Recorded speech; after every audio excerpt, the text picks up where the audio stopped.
Hello, everyone, and welcome to the Ashland Food Co-op's 2020 annual meeting. I'm Ed Clausen. I'm the president of the board, and it's my honor to be your guide through this meeting. This is obviously a new experience for us, and probably somewhat for you as well, where we normally would be presenting this in our classroom, but now we've chosen, as with many of the meetings I'm sure you attend, to do this at a length. Well, you don't need a face mask for this one. You may in the store, but here you're welcome to breathe freely. We've put some guidelines for you just to help support your engagement and support us getting through this process in a timely fashion. We're asking that you enter your name and owner number in the chat so that we can have a record of that. If during the presentation there are questions that you'd like to ask or comments you'd like to make, please enter those in the chat and we will address those at the end of the formal presentation. Otherwise, we'd ask you to stay on mute and to also close off your video camera during that time, and then we'd invite everyone to get engaged after that. So let's jump right in. Welcome, everyone.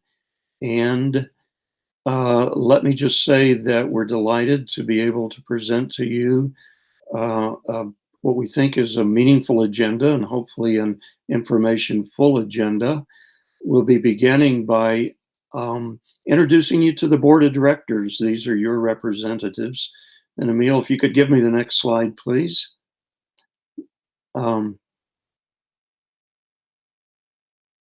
Here we go. Okay, welcome to we'd like to introduce you to the board of directors, your elected representatives, and to the board candidates who will be running for the 3 open positions that are coming up in the election at the end of May. Emil Amaratico, our general manager, will take us through a financial recap of the performance during the 2019 fiscal year. And then we'll look at what we consider 4 significant accomplishments. There were many, but we've chosen 4 that we're proud of and that we think you'd be interested in hearing about. And then we'll look at some of the current initiatives that aren't necessarily completed or may have been underway for a period of time, but we believe will be shaping our future in a significant way. Hello? So we'll review those after going over the 2019 accomplishments. And one of those that we'd like to particularly focus on is a new program that we call AFC Gives and Change for Good. And our Vice President, Dwyer, who's been championing this process, will describe what's going on with that initiative and how you can participate. We'll end up then with a question and answer session, hopefully about 10 or 15 minutes, so that if any of you have a question at that point or a comment you'd like to make, we'd love to hear from you. So let's jump right in. First of all, our board of directors. There we go. So Lisa Beam, Annie Hoy, Melina Barker, Steve Bowman, Trina Ostergaard, myself, Ed Clausen, Julio Dwyer, and Charlie Douglas comprise the 8 members of the board of directors. Lisa, Annie, and Melina are our 3 newest members. They began their 3-year terms after the election in June of last year. And they've been delightful additions to the board. One particular acknowledgement I'd like to make is that Charlie Douglas, our treasurer, who has been on the board since 2012 and has served very capably as treasurer and chair of our finance committee during much of that time, will be leaving the board at the end of his term in this June. So we want to just say a big thank you to Charlie as a great service to all of us. He's been a steady hand on the finances and a delightful leader of our consensus decision-making process, always finding positive points of view in everything that we discuss so that we can more easily reach a consensus. Let me say Thank a you, little Charlie. bit about our board of directors. There are 8 of us. You see 7 in that picture. Somehow Charlie got left off, but it's very much a member. Last year we had 7. We increased that number to 8 in the beginning of this past year, as we found that there was simply a greater workload and a greater number of committees than we could capably cover with 7 board members. So we've increased that to 8. We feel really comfortable that that's a good working number at this point. And meanwhile, we've reduced the number of committees from 7 to 6. You see that the External Relations Committee is no longer a functioning committee, and that's not that we've de-emphasized the importance of our connection to the outer world, but rather that that function is being taken over now by a rogue co-ops standing committee represented by key members of both our board and our marketing department, and by similar members of the Rogue Credit Union, the Medford Food Co-op, and the Grange Co-op, also with participation by the Small Business Development Center at SOU. So those are our 4 committees. We meet the second Monday of every month except for July and December. You're welcome to join that meeting. We always have an owners forum where we invite comments or questions at that time. In all likelihood, those meetings will be held online in a similar format to this one and for the foreseeable future until it feels safe to meet face-to-face. Let me just note that we have committee participation by owners in a number of our committees. And if you have any interest in that, we invite you to contact us and see if there's one that might fit your area of interest. We're particularly welcoming 3 new committee members who joined these committees over the past year.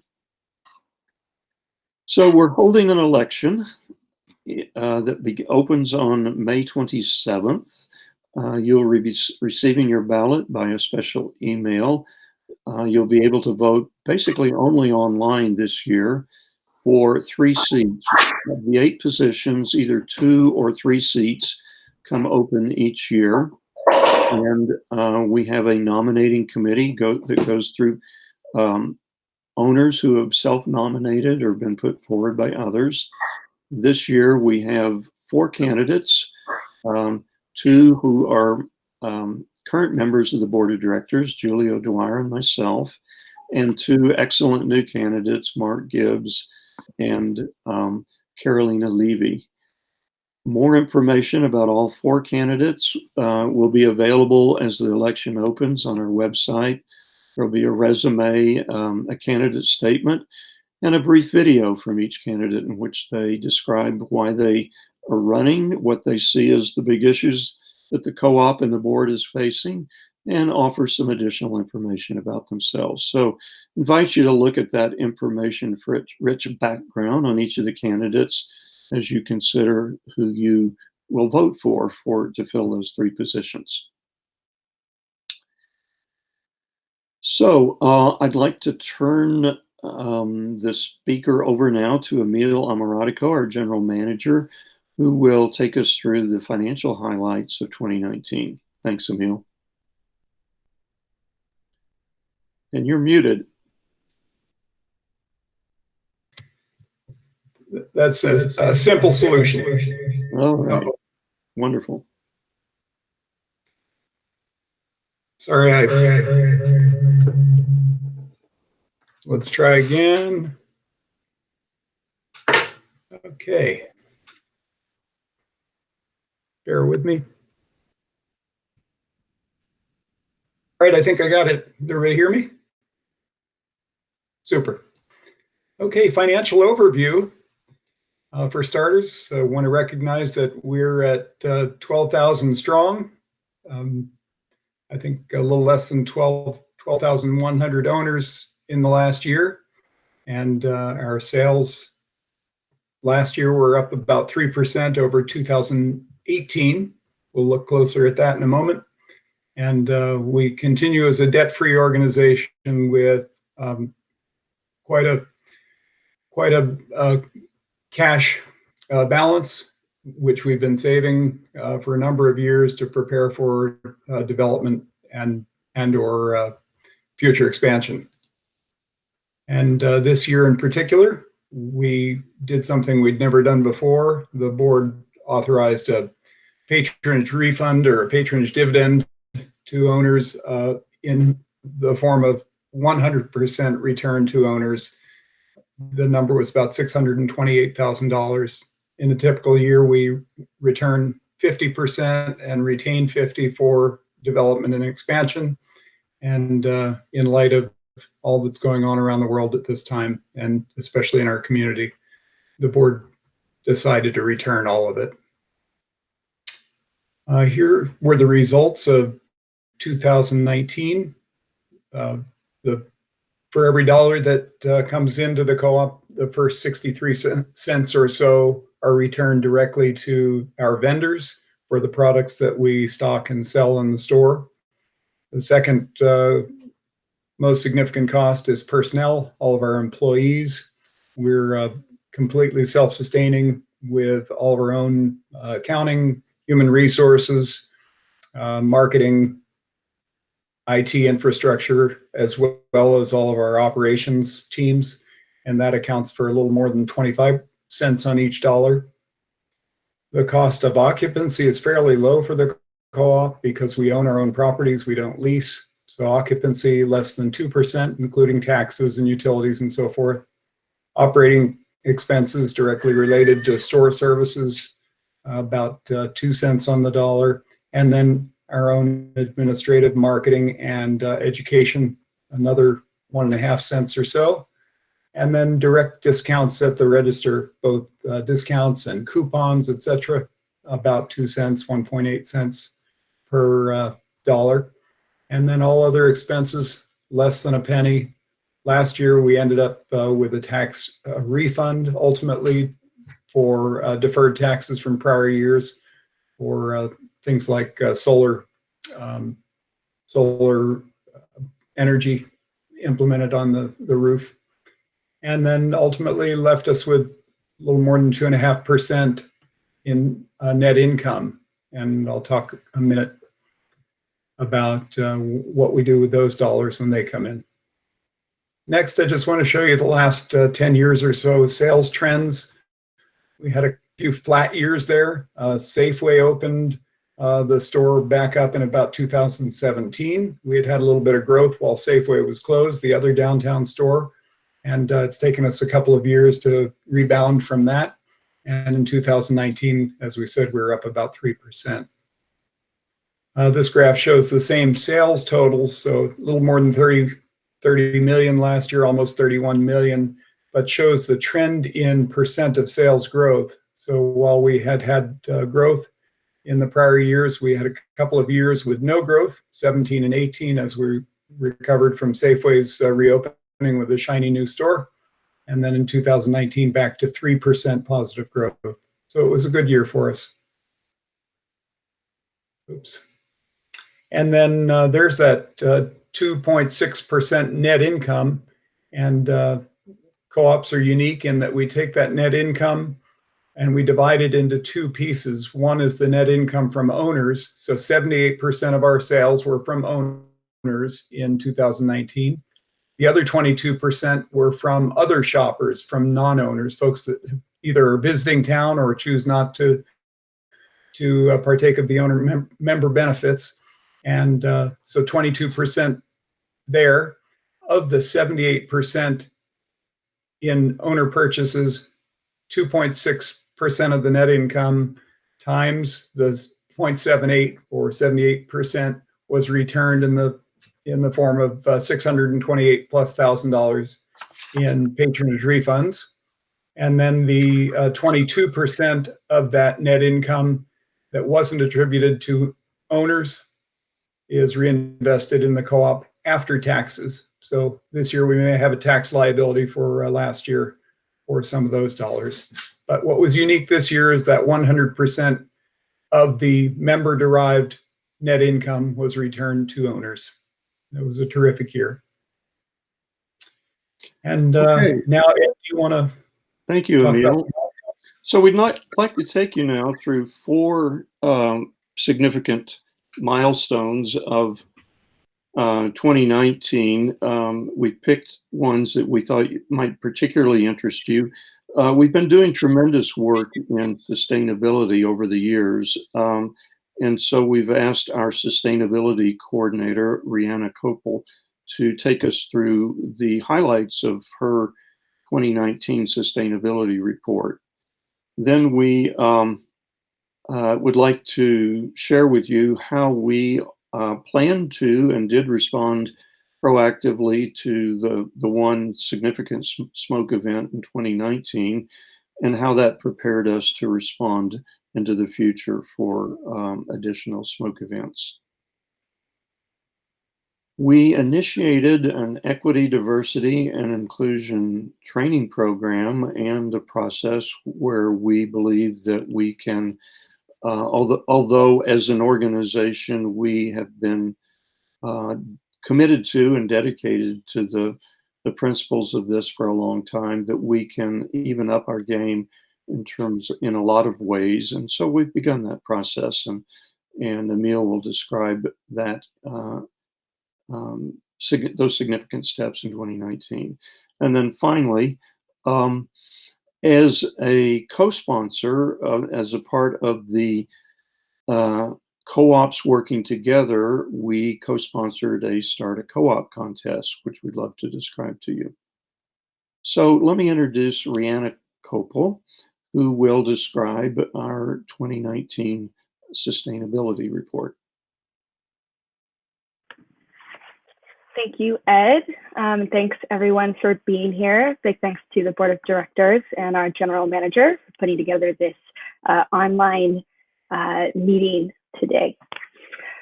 So again, my name is Rihanna Kopel, and I am the sustainability coordinator at the co-op. As you may know, we have 4 ambitious goals to achieve by 2030. We have commitments to achieving zero waste and also carbon neutrality. And this carbon neutrality includes addressing energy efficiency and energy generation. We also have commitments to use less toxic chemicals and be a leader in modeling sustainability, justice, and equity in our relationships with the community. So today I'll be reviewing and just highlighting our 2019 annual sustainability impact report. This is a part of our membership with the Sustainable Food Trade Association. And I'd also like to note that we are a committed member of the Climate Collaborative, and we are one of over 100 companies in the collaborative that participated today in a virtual call to action to members of Congress for a clean energy economy. And that was called the Lead on Climate event that happened today. So really proud that our co-op is a part of that. So let's get started. Next slide, please. Thank you. So first off, last year we had 522 new members join our co-op, and we hit that awesome tipping point of over 12,000 members. And we had over 8,500 of these members shop with us last year, which is about 70% of that total.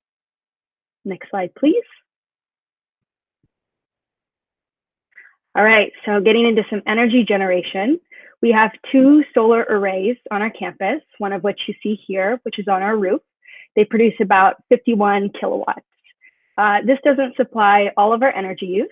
So what we do is purchase renewable energy certificates from Bonneville Environmental Foundation to cover the rest of our electric use. What we also do is purchase water restoration certificates, and this offsets 100% of our water usage. So what these water certificates do is restore water to critically dewatered streams and rivers, And every year at the co-op, we use over 1.6 million gallons of water each year. So this exact same amount is restored through our project, the Middle Deschutes River, which you can see a beautiful photo of here. We are also a certified EPA Green Power Partner, and we are offsetting 100% of our greenhouse gas Scope 1 and Scope 2 emissions. And of course, if you'd like to learn more about renewable energy certificates or water restoration certificates, you can always visit Bonneville Environmental Foundation online. They have lots of really awesome information. Next slide, please. So 2019 marked the first year of our enrollment in the Energy Trust of Oregon's free strategic energy management program. You can see some of our workshops that were held at the co-op here. So what we did through this program is achieve all 5 milestones that they set out for us. And we also received an incentive for an energy management intern. And our biggest success in 2019 was that we reduced our natural gas usage by 2.6%, which is an incredible percentage for our first year enrolled in the program. Our goal for next year through our energy policy is to reduce our energy use by 5%. So in this program, we're joined with some awesome partners such as the Medford School District, the City of Talent, Rogue Community College, and many other great members of this cohort. Next slide, please. So to dive a little bit into zero waste, our staff is doing a really amazing job diverting food waste. Last year, we diverted over 28,000 pounds of food to the Ashland Emergency Food Bank. So big thank you to the Ashland Food Angels. We also diverted over 100,000 gallons of food scraps to Crack of Dawn Farms. And you can see all these cute little piglets and piggies there eating all of our food scraps. So again, this is a really major impact on our waste stream, and it offers really incredible benefits to the rest of our community. Next slide, please. In terms of zero waste, again, we had some really big wins in 2019. We conducted 4 waste audits throughout the store, which is, of course, just about as much fun as you can imagine, going through some different trash bags. And staff are really doing an awesome job at recycling and diverting as much waste as possible.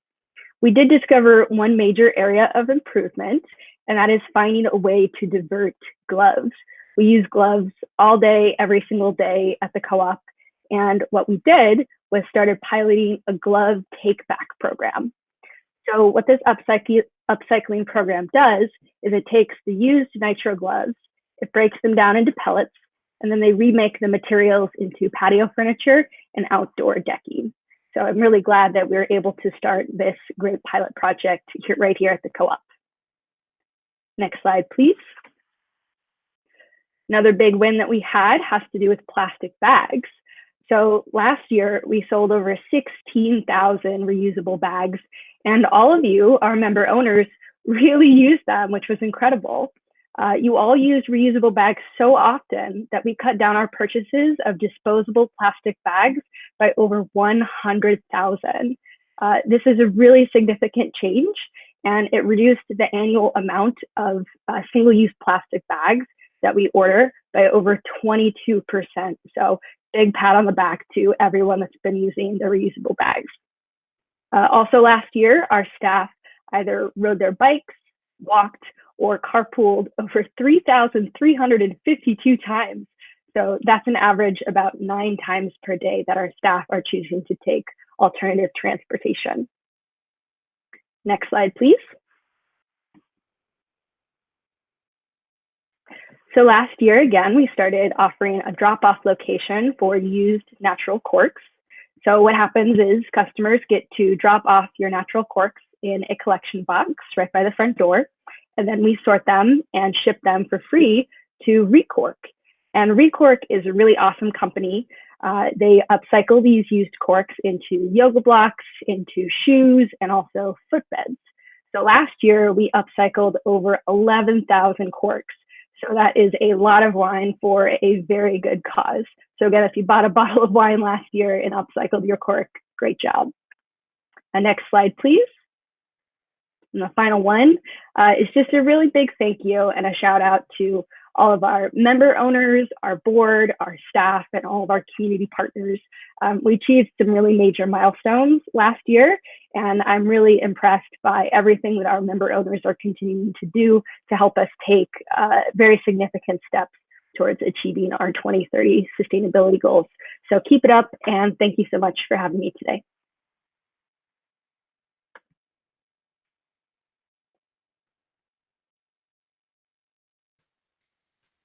Thanks very much, Rihanna. Next, I'd like to recap our efforts to combat the smoke inside the store, as well as the impact that smoke had on our operation last year. So this was a familiar scene last summer and the summer before, especially. And so we put a lot of focus on preparing for the disruptive impacts of smoke. We're trying to think through what else might disrupt us. We didn't have on our radar a pandemic this year, but certainly some of the same factors will impact us. We researched and identified appropriate technology in the form of air scrubbers or air purifiers, if you will, on a fairly industrial scale.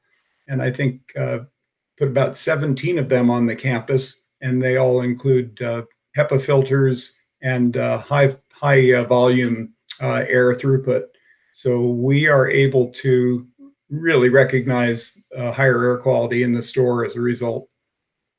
We also installed air quality monitoring system within the store so that we could tell what the difference between internal and external air quality was. And this is an example from last August when there was smoke.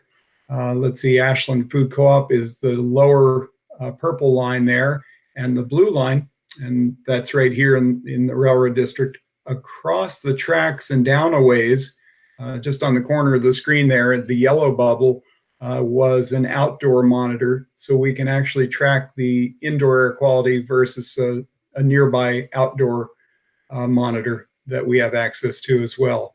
And this was all through a site called purpleair.com.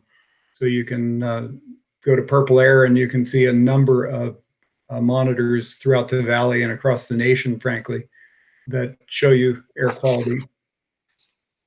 So that was very helpful.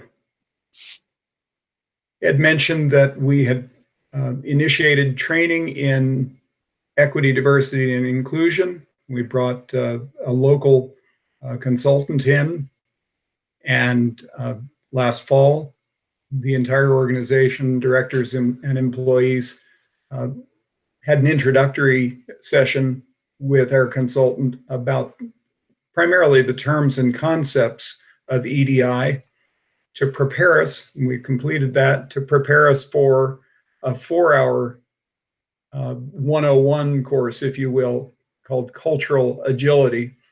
Training, again, the directors and all employees attended, 4 hours each, I think 2-hour segments, and it was a very interactive program, again, to give us a bit of a deeper understanding of what the components of EDI are and to prepare us for what will become ongoing work to ultimately, our next step is to form a task force that can identify our vision in creating an inclusive and more welcoming environment. I think we all feel that we create a welcoming environment, but clearly there are opportunities to do more. So we're working towards that. And then let's see, Ed, are you going to walk us through these? I am, Emil, thank you. The co-op, one of the ways that we're different from other grocery stores is that we operate under a set of principles that are about much more than simply bringing home a big bottom line. And one of those, principle number 6, is cooperation among cooperatives. We have been working collaboratively with the Medford Food Co-op since their early days, the Rogue Credit Union, the Grange Co-op, in terms of finding ways to encourage the the growth of the cooperative movement in the Rogue Valley. So an initiative that was undertaken in 2019 among those partners was to run a Start a Co-op contest. We pooled our resources and put together a $3,000 prize. We, thank you. As I mentioned, it was co-sponsored by both of the Ashland, the Medford Food Co-ops, the Credit Union, the Grange Co-op, and the Small Business Development Center at SOU. We asked contestants to attend a business planning workshop to help them put together a really viable business plan.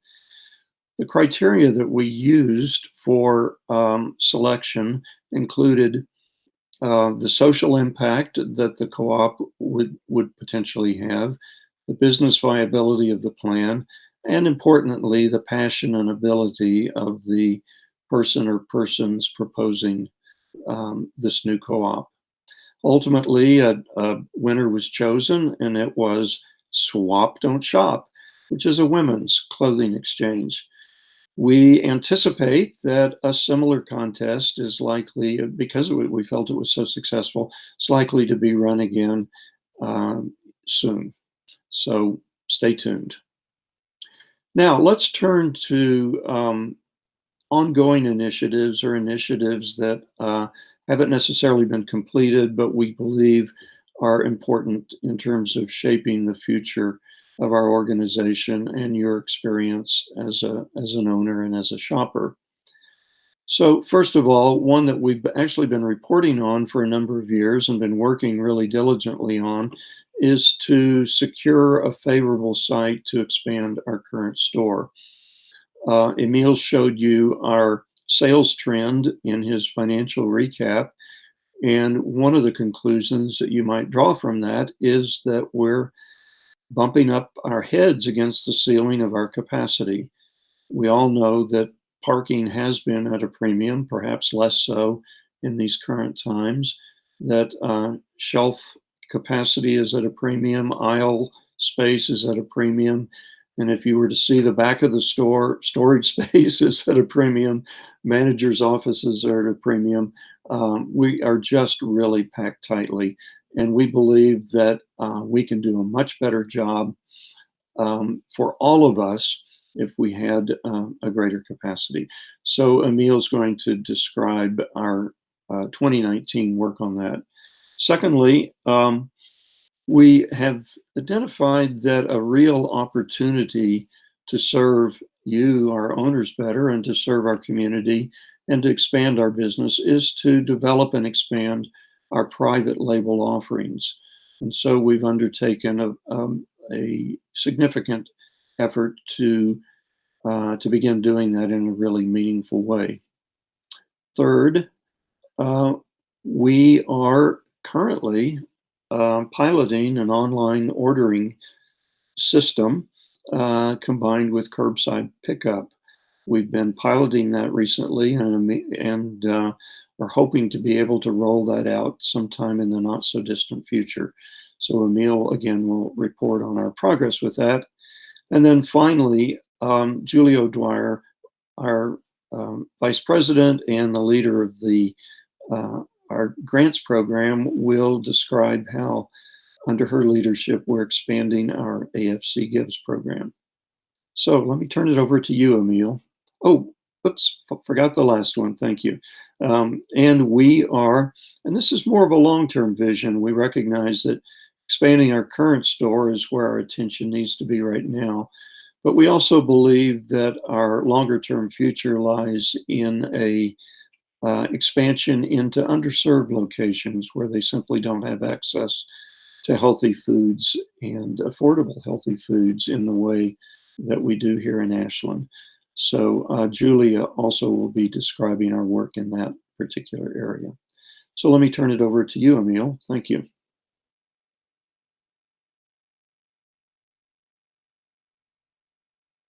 And you are muted, Emil. And I'm back. Okay.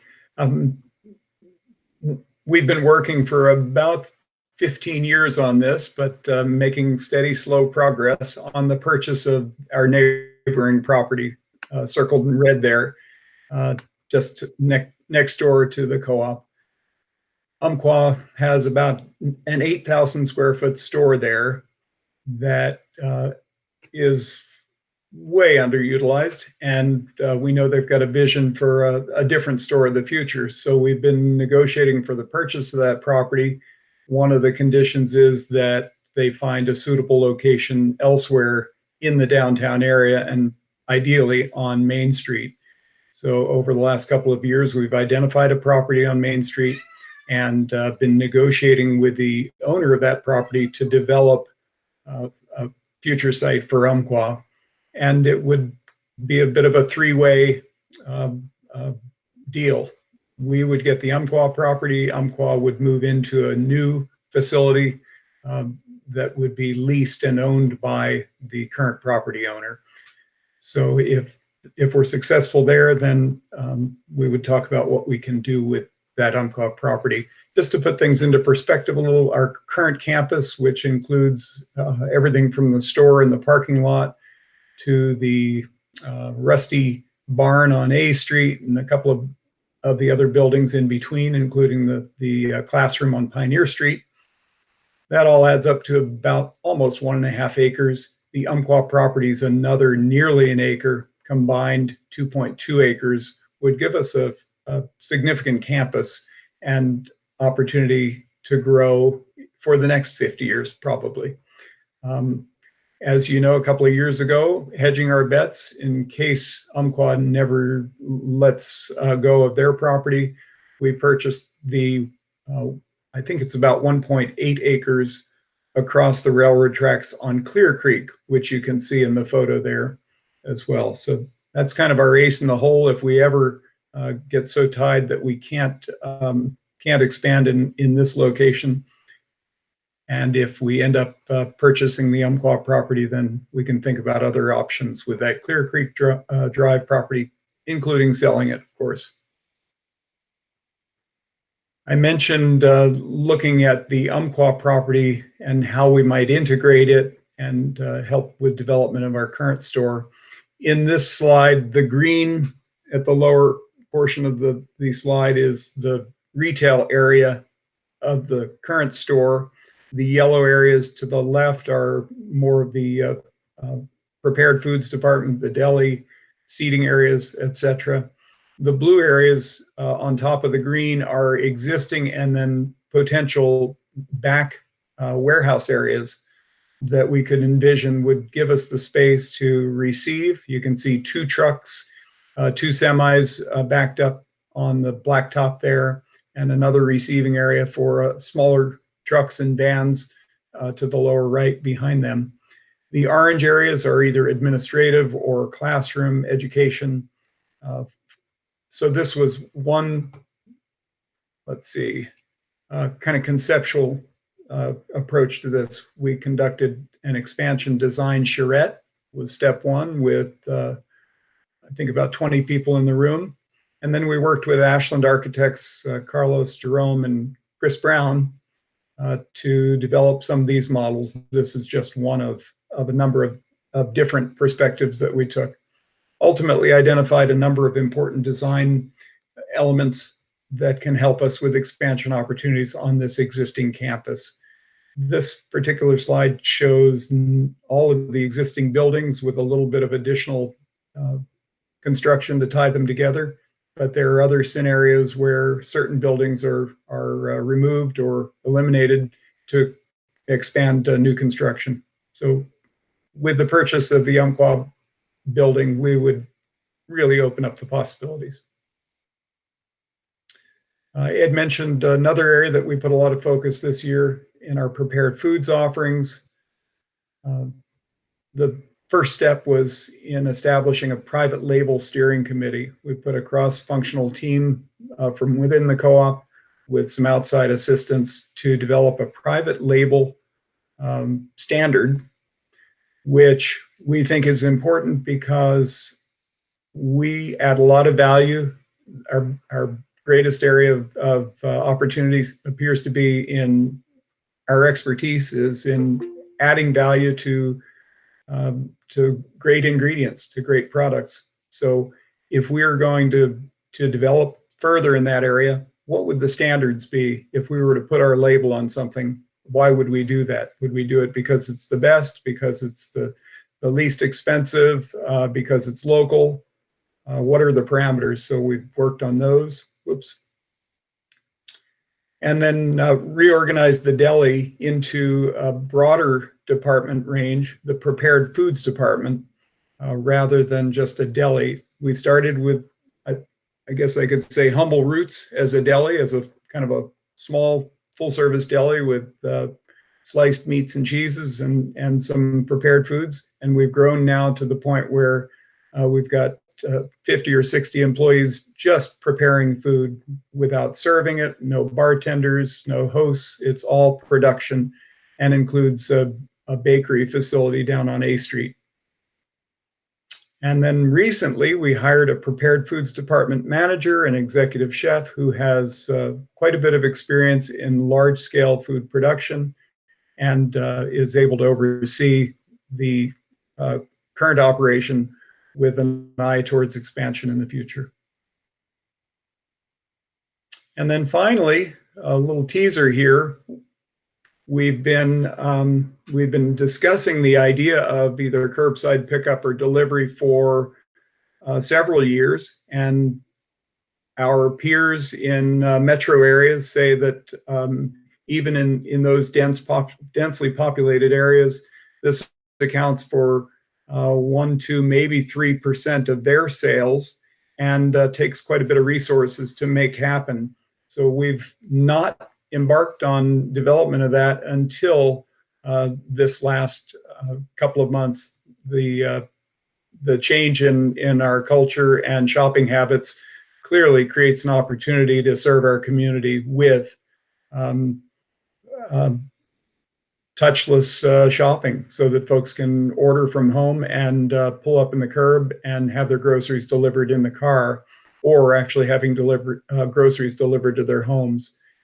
So simple math shows us that there's probably more demand than we could possibly serve. And there certainly was a month or a month and a half ago. We were doing, before things changed, we were doing about 2,500 to 3,000 transactions a day. We're currently doing 1,700 plus. And if we did about 5% of the original volume, that would be 125 to 150 transactions a day. So if you can imagine selecting all of those groceries, staging them for pickup, that is a huge lift. So we paused and said, let's develop, before we offer this, let's develop systems for picking and staging orders, which means we need space to stage, to line up all the orders, both in refrigeration, freezer, and room temperature. And we didn't have that space until the indoor seating area was shut down for COVID reasons. And so we've been making use of that area to prepare for the curbside pickup. We did an initial pilot that showed that our selection and shoppability were not developed sufficiently to go live. So we've paused on further service until selection and shoppability outweigh the frustration. We want shoppers to have an experience that they say, well, we can't get everything, and it's not like shopping yourself, but it's no longer frustrating. And with the small selection we had and the challenges with finding everything you want online, we're taking a break until we build that system up. So that'll be a couple of more weeks before we go back to another pilot with a small number of shoppers and then start opening it up. First, we would envision opening it up to the vulnerable population, self-selecting, of course, because we don't have any criteria for filtering. If we open it up to the public, we're afraid that the demand would be more than we could satisfy. So we'd leave a lot of folks wanting. All righty. Now I'd like to introduce Julia Dwyer, our Vice President and the Chair of the AFC Gives Committee, and let her walk through what's happening in that area. Julie? Thank you, Emil. Could you hit forward on the next one? There we go. Thank you. I'm honored to share with, hold on, just want to, excuse me, I'm honored to share with our owners tonight some of the good work that the AFC Gives Committee has accomplished on their behalf and with their support. In 2019, the AFC Grants Committee was reformed and re-envisioned into the AFC Gives Committee with the vision to expand and enrich our granting reach within our local community. We are pleased to unveil a new logo, which you should be able to see in the upper right-hand corner of this image, and we're looking forward to having you see a lot more of this logo in the years to come. Last year in 2019, the AFC Gives Committee focused our granting effort on our well-established community grants program. The community grant program was able to support 28 local nonprofits with over $29,000 in cash and gift card grants. Here you can see a picture of the representatives from some of those organizations as they gathered last year to celebrate for their efforts. Next slide, please.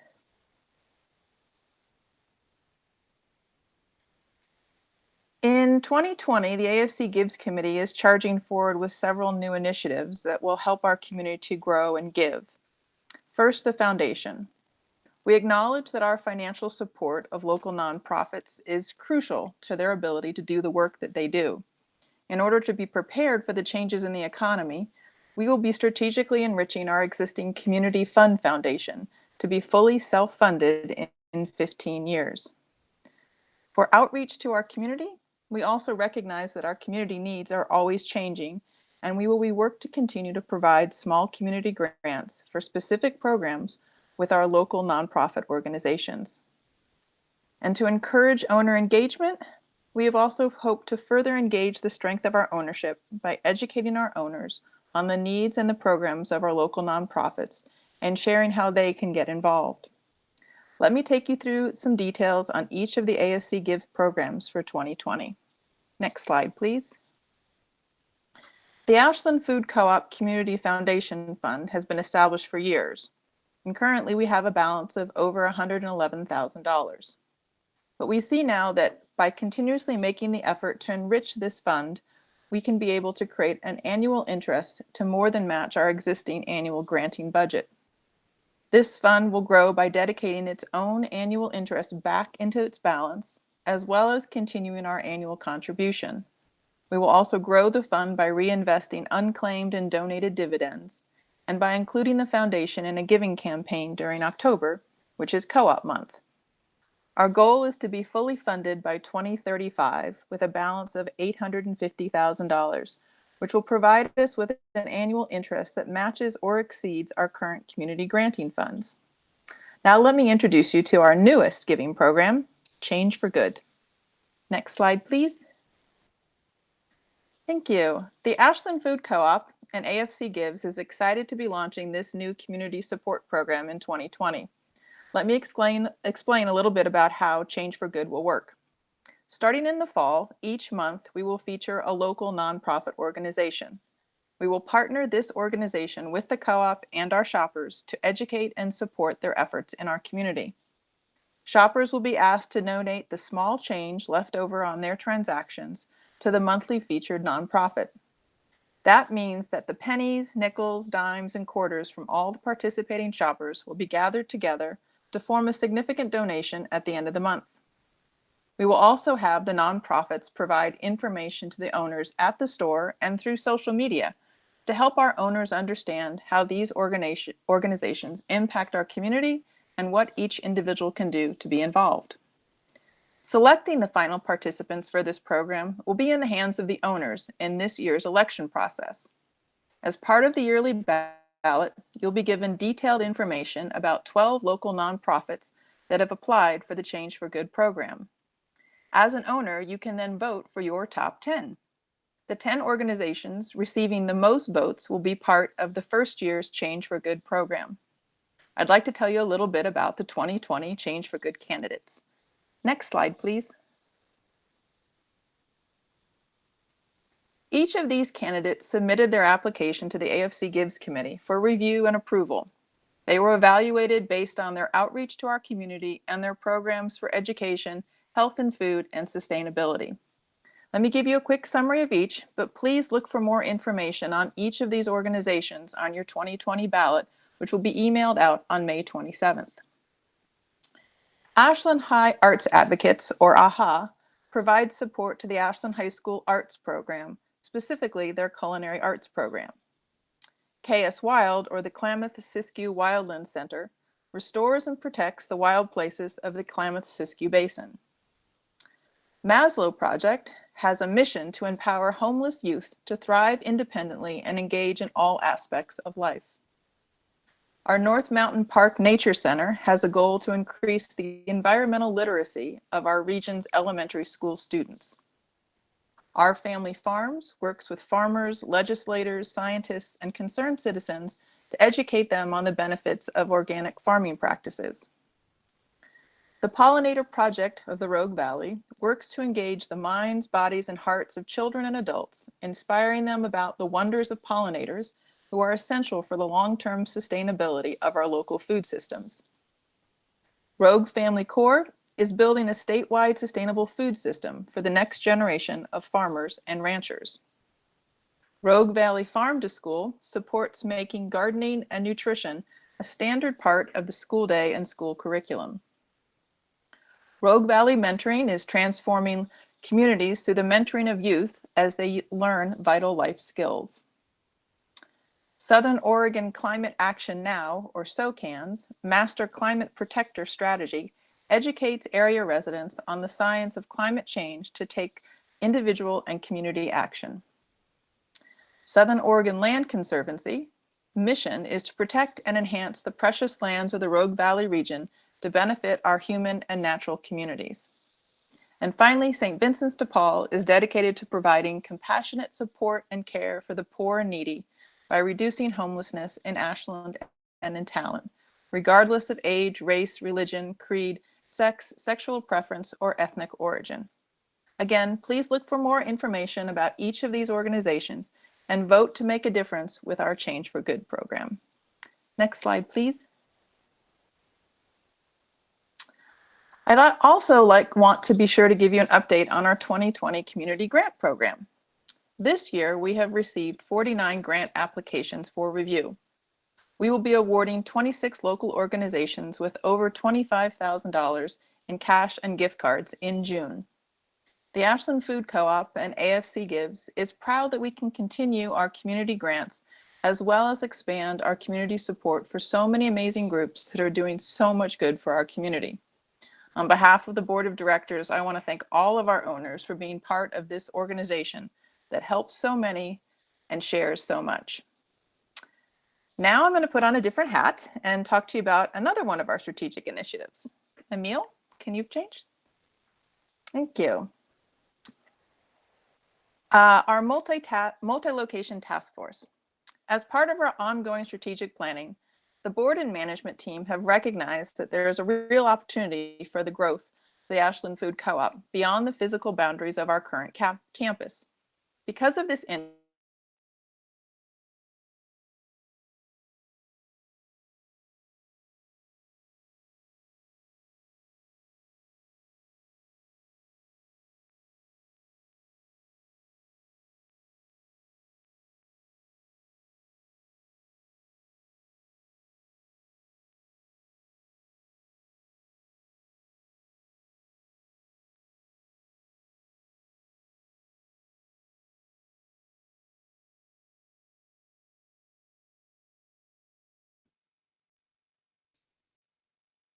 Emil, can you come in? I think we've lost Julie.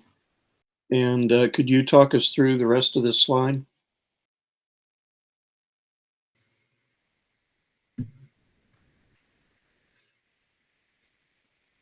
So let's see. Julie, would you try one thing before we get started, and that is just leave the meeting and then come back in and see if that gets your audio going again?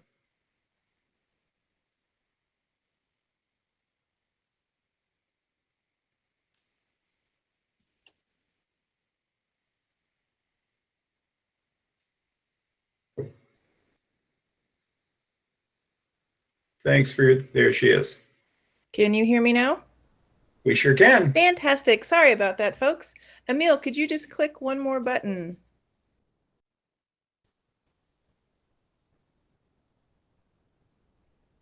Fantastic.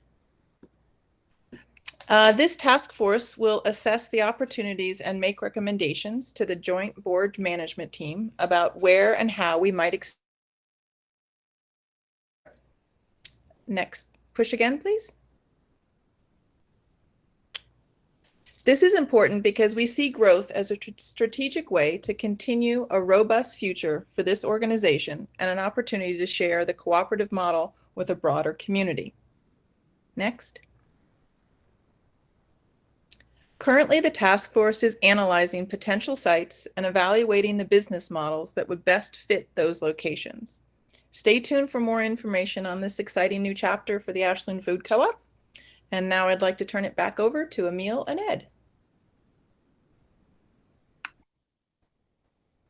Okay, so we've reached the question and comment portion, and we have actually just about at most just a few minutes left. We asked Trina Ostergaard, our secretary, to just gather any questions that you've put into chat and alert those to us so that we can respond as efficiently as possible. Trina, can you? Yeah, so we have not received any questions in the chat. There was one that wanted to, one owner that wanted to ask a question and said that it was too long, the paragraph, and might attend the next meeting to do so. Okay. So as now, Camp and Angela, if you want to submit a question, could you let me know in the chat? All right. Because we're essentially at the end of the hour, we will end this at this point. And I'd simply like to say thank you to all of those of you who have ventured forth through the technology challenges to join us in this meeting. We invite you to join us also at our monthly board meetings if you have an interest. And otherwise, we'd love to see you at the store the next time you are brave enough to join us. So thank you so much and have a good year. Bye.